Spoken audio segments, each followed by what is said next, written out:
ಮೈಸೂರಿನಲ್ಲಿ ನಾಳೆ ಒಂದು ಐತಿಹಾಸಿಕ ಕಾರ್ಯಕ್ರಮ ನಡೀತಾ ಇದೆ. ಗಣಪತಿ ಸಚ್ಚಿದಾನಂದ ಅವಧೂತ ಪೀಠದ ಹಿರಿಯ ಶ್ರೀಗಳು ಮತ್ತು ಕಿರಿಯ ಶ್ರೀಗಳ ನೇತೃತ್ವದಲ್ಲಿ, ಹಿರಿಯರ ಮಾರ್ಗದರ್ಶನ, ಕಿರಿಯ ಶ್ರೀಗಳ ಉಪಸ್ಥಿತಿಯಲ್ಲಿ ನಾಳೆ ಈ ಮಹಾರಾಜ ಕಾಲೇಜಿನ ಏನು ಈ ಮೈದಾನ ಇದೆ, ಇಲ್ಲಿ ನಾಳೆ ಒಂದು ಅಭೂತಪೂರ್ವವಾದಂಥ ಕಾರ್ಯಕ್ರಮವನ್ನು ನಾಳೆ ಇಲ್ಲಿ ಆಯೋಜನೆ ಮಾಡಲಾಗಿದೆ. ನಾಳೆ ಹನುಮಾನ್ ಚಾಲೀಸಿನ ಸಾಮೂಹಿಕ ಪಠಣದ ಕಾರ್ಯಕ್ರಮ ನಾಳೆ ಇದೇ ಮೈದಾನದಲ್ಲಿ ಆಗ್ತಾ ಇದೆ.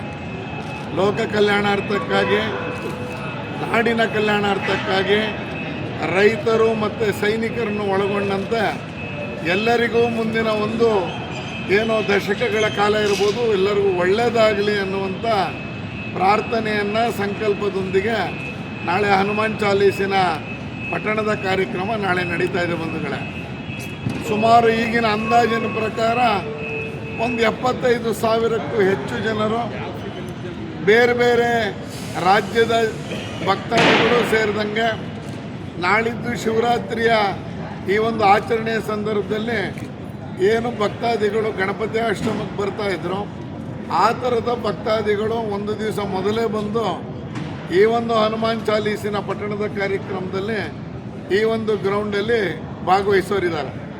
ಸುಮಾರು 75,000ಕ್ಕೂ ಹೆಚ್ಚು ಜನರು, ಹತ್ತತ್ರ 1,00,000 ಅನ್ನೋದು ತಲೆಯಲ್ಲಿ ಕಲ್ಪನೆ ಇಟ್ಕೊಂಡು ಅದಕ್ಕೆ ಬೇಕಾದಂಥ ಎಲ್ಲ ವ್ಯವಸ್ಥೆಗಳನ್ನು, ತಯಾರಿಯನ್ನು ಮಾಡಲಾಗಿದೆ. ಬಂಧುಗಳ, ಗಣಪತಿ ಸಚ್ಚಿದಾನಂದ ಆಶ್ರಮ ಅನ್ನುವಂಥದ್ದು ಮೈಸೂರಿಗೆ ಒಂದು ಹಿರಿಮೆ ಗರಿಮೆಯನ್ನು ತಂದುಕೊಟ್ಟಿರೋದು ತಮ್ಮೆಲ್ಲರಿಗೂ ಗೊತ್ತಿದೆ.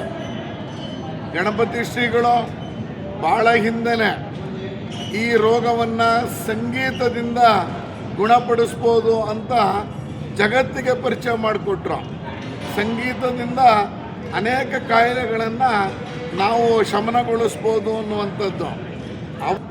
ಹೇಗಿದೆ ಗಣಪತಿ ಆಶ್ರಮ ಅಂತ ಹೇಳಿದ್ರೆ, ಅನೇಕ ಸಾರ್ವಜನಿಕರಿಗೆ ನಾನು ಎಷ್ಟು ಸತಿ ಹೇಳಿದ್ರೆ ಅಷ್ಟು ಸತಿ ಹೇಳುತ್ತೇನೆ.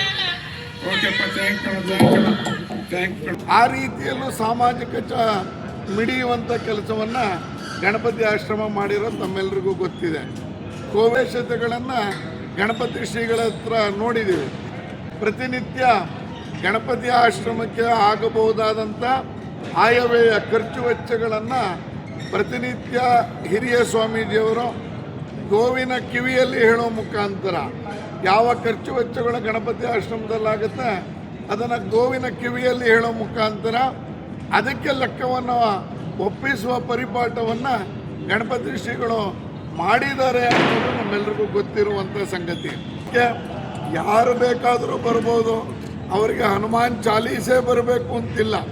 ಮೊಬೈಲಲ್ಲಿ ನೋಡ್ಕೊಂಡು ಹೇಳ್ಬೋದು. ಮೊಬೈಲ್ ಇಲ್ಲ ಅಂದರೆ ಈ ಥರದ ಕರಪತ್ರವನ್ನು ಕೊಟ್ಟಿದ್ದೀವಿ, ಇದರಲ್ಲಿ ಹನುಮಾನ್ ಚಾಲೀಸಿನ ಶ್ಲೋಕಗಳು ಇದರಲ್ಲಿ ಇದೆ, ಇದನ್ನು ನೋಡ್ಕೊಂಡು ಹೇಳ್ಬೋದು. ಇದನ್ನೂ ನೋಡೋಕ್ಕೆ ಬರಲ್ಲ, ಬರೋದೇ ಇಲ್ಲ, ನಮಗೆ ಭಾಷೆ ಇಲ್ಲ ಅನ್ನುವಂಥ ಗ್ರಾಮೀಣ ಪ್ರದೇಶದ ಜನ ಯಾರಾದರೂ ಬಂದರೆ ಅವ್ರು ಬಂದು ಇಲ್ಲಿ ಬರೀ ಜೈ ಶ್ರೀರಾಮ್ ಅಂತ ಹೇಳೋಕ್ಕೂ ಅವಕಾಶವನ್ನು ಮಾಡಿಕೊಟ್ಟಿದೆ. ಮೈಸೂರು ನಗರದಲ್ಲಿ ನಾನು ಒಂದು ಆಂಜನೇಯನ ವಿಚಾರವಾಗಿ ಏನಾದರೂ ಒಂದು ಕಾರ್ಯಕ್ರಮವನ್ನು ಮಾಡಬೇಕು ಅಂತ ಅನ್ನೋದು ಅವ್ರ ಮನಸ್ಸಿನಲ್ಲಿ ತುಂಬ ದಿನಗಳಿಂದ ತುಡಿತಾ ಇತ್ತು. ಕಾಂಬೋಡಿಯಾ ಅನ್ನೋ ದೇಶದಲ್ಲಿ ಇಡೀ ಪ್ರಪಂಚದಲ್ಲಿ ಅತಿ ಎತ್ತರವಾದಂಥ ಹನುಮಾನ್ನ ಪ್ರತಿಮೆಯನ್ನು ಪ್ರತಿಷ್ಠಾಪನೆ ಮಾಡಿರುವಂಥ ಕೀರ್ತಿ ಗಣಪತಿ ಸಚ್ಚಿದಾನಂದ ಮಹಾಸ್ವಾಮಿಗಳವ್ರಿಗೆ ಸೇರ್ತದೆ. ನಾಳೆ ಮೈಸೂರು ನಗರದಲ್ಲಿ ಹನುಮಾನ್ ಚಾಲೀಸ್ನ ಪ್ರಯಾಣವನ್ನು ಮಾಡಬೇಕು, ಇದಕ್ಕೆ ಹೆಚ್ಚಿನ ಜನ ಸೇರಬೇಕು, ನಮ್ಮ ಮೈಸೂರಿನ ಜನತೆಗೆ ಹನುಮಂತನ ಕೃಪೆ ಸಿಗಬೇಕು, ಎಲ್ಲರಿಗೂ ಜಾತ್ಯತೀತವಾಗಿ ಧರ್ಮಾತೀತವಾಗಿ ಅಂತ ಅನ್ನೋ ಮನಸ್ಥಿತಿಯನ್ನು ಇಟ್ಕೊಂಡು ಗಣಪತಿ ಸಚ್ಚಿದಾನಂದ ಮಹಾಸ್ವಾಮೀಜಿಗಳು ಮಾಡ್ತಾರೋದ್ರಿಂದ ನಾವೆಲ್ಲರೂ ಈ ಆಂಜನೇಯನ ಕೃಪೆಗೆ ಪಾತ್ರರಾಗಬೇಕು ಅಂತ ಅನ್ನೋದು ನನ್ನ ವೈಯಕ್ತಿಕವಾದ ಅನಿಸಿಕೆ.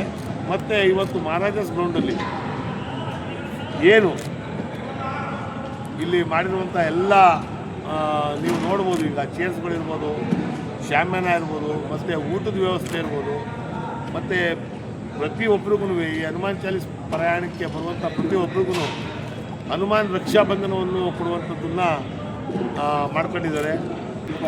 ಶಿವಪಾರ್ವತಿ ಕಲ್ಯಾಣವನ್ನು ಮಾಡಿ ಆ ಶಿವನ ರಕ್ಷೆಯನ್ನು ಸಹ ನಮ್ಮ ಮೈಸೂರು ನಾಗರಿಕರಿಗೆ ಕೊಡಿಸುವಂಥ ಕೆಲಸವನ್ನು ರುದ್ರಾಕ್ಷಿಯನ್ನು ಕೊಡೋ ಮುಖಾಂತರ ಶಿವದೀಕ್ಷೆ ಅಂತಂದರೆ ಆ ರುದ್ರಾಕ್ಷಿ ಮುಖಾಂತರ ಅವ್ರಿಗೆ ಎಲ್ರಿಗೂ ಒಳ್ಳೆಯದಾಗಲಿ ಮತ್ತು ಅವ್ರ ಜೀವನ ಸುಖಕರವಾಗಿರಲಿ ಅಂತ ಅನ್ನೋ ಯೋಚನೆಯಲ್ಲಿ ಇವತ್ತು ಇಷ್ಟು ದೊಡ್ಡ ಬೃಹತ್ತಾದಂಥ ಕಾರ್ಯಕ್ರಮವನ್ನು ಸನ್ಮಾನ್ಯ ಗಣಪತಿ ಸಚ್ಚಿದಾನಂದ ಮಹಾಸ್ವಾಮೀಜಿಗಳು ಹಮ್ಮಿಕೊಂಡಿದ್ದಾರೆ. ನಾವು ಎಲ್ಲರೂ ಮೈಸೂರು ನಗರದ ನಾಗರಿಕರು ಎಲ್ಲರೂ ಮತ್ತು ಅಕ್ಕಪಕ್ಕದ ಜಿಲ್ಲೆಯವರು ಎಲ್ಲರೂ ಇಲ್ಲಿಗೆ ಬಂದು ಆ ಹನುಮನ್ನ ಕೃಪೆಗೆ ಮತ್ತು ಶಿವನ ಕೃಪೆಗೆ, ಜೊತೆಗೆ 15ನೇ ತಾರೀಕು ಶಿವರಾತ್ರಿನೂ ಇದೆ. ಆ ಶಿವನ ಇಡೀ ದೇಶಾದ್ಯಂತ ನಾವು ಆರಾಧಿಸ್ತೀವಿ ಅವತ್ತು. ಆದರೆ ಹಿಂದಿನ ದಿನವೇ ಶಿವಪಾರ್ವತಿ ಕಲ್ಯಾಣವನ್ನು ಮಾಡ್ತಾ ಇರುವಂಥದ್ದು ನಿಜವಾಗ್ಲೂ ನಮ್ಮೆಲ್ಲರ ಸೌಭಾಗ್ಯ ಅಂತ ಹೇಳೋದು ತಪ್ಪಾಗಲಾರ್ದು. ಈ ಕಾರ್ಯಕ್ರಮಕ್ಕೆ ಮೈಸೂರು ನಗರದ ಜನತೆ ಹೆಚ್ಚಿನ ಸಂಖ್ಯೆಯಲ್ಲಿ ಬಂದು ಆ ಶಿವ ಮತ್ತು ಹನುಮನ ಕೃಪೆಗೆ ಪಾತ್ರರಾಗಬೇಕು, ಹೆಚ್ಚಿನ ಸಂಖ್ಯೆಯಲ್ಲಿ ಬರುವಂಥದ್ದಾಗಬೇಕು. ಮತ್ತು ಎಲ್ಲ ಥರದ ವ್ಯವಸ್ಥೆಯನ್ನು ಇವತ್ತು ನಮ್ಮ ಕರ್ನಾಟಕ ರಾಜ್ಯ ಸರ್ಕಾರ ಮತ್ತು ಮೈಸೂರು ಜಿಲ್ಲಾಡಳಿತ ಸನ್ಮಾನ್ಯ ಸಿದ್ದರಾಮಯ್ಯನವರು ನಡೆಸ್ತಾ ಇರುವಂಥ ರಾಜ್ಯ ಸರ್ಕಾರದ ನೇತೃತ್ವದಲ್ಲಿ ಎಲ್ಲ ಬಂದೋಬಸ್ತ್ ವ್ಯವಸ್ಥೆಯನ್ನು ಅಚ್ಚುಕಟ್ಟಾಗಿ ಮಾಡುವಂಥ ಕೆಲಸವನ್ನು ನಮ್ಮ ಮೈಸೂರು ಜಿಲ್ಲಾಡಳಿತ ಮಾಡ್ತಾಯಿದೆ ಅಂತ ಹೇಳಿದ್ರೆ ತಪ್ಪಾಗಲಾರ್ದು. ಹಾಗಾಗಿ ಯಾವುದೇ ಆತಂಕ, ಯಾವುದೇ ಥರದ ಅನುಮಾನ ಇಲ್ಲದೆ ಎಲ್ಲ ಜನಗಳನ್ನು ಇಲ್ಲಿ ಬಂದು ಆ ಶಿವ ಮತ್ತು ಹನುಮನ್ನ ಕೃಪೆಗೆ ಪಾತ್ರರಾಗಬೇಕು ಅಂತ ಅಂದ್ಬಿಟ್ಟು ನಾನು ಕೋರ್ಕೊಳ್ತೀನಿ. ಗಣನ ಹತ್ರ ನಾವು ಆಶೀರ್ವಾದವನ್ನು ಪಡೆದಂಗೆ ಅಂತ ಹೇಳಿದ್ರೆ ತಪ್ಪಾಗಲಾರ್ದು. ಏಕೆ ಅಂತಂದರೆ ಅವ್ರು ಮಾಡಿರುವಂಥ ಸಾಧನೆಗಳು ಶ್ರೀವತ್ಸ ಅವ್ರು ಹೇಳ್ದಂಗೆ ಅಲ್ಲ ಅದು. ಹಾಗಾಗಿ ಅವರೂ ಸಹ ಈ ವೇದಿಕೆ ಮೇಲೆ ಇರ್ತಾರೆ, ಅವರೂ ನಾವೆಲ್ಲರೂ ಕಣ್ತುಂಬ್ಕೊಳ್ಬೋದು ಅಂತ ಅನ್ನೋದು ನನ್ನ ಅನಿಸಿಕೆ.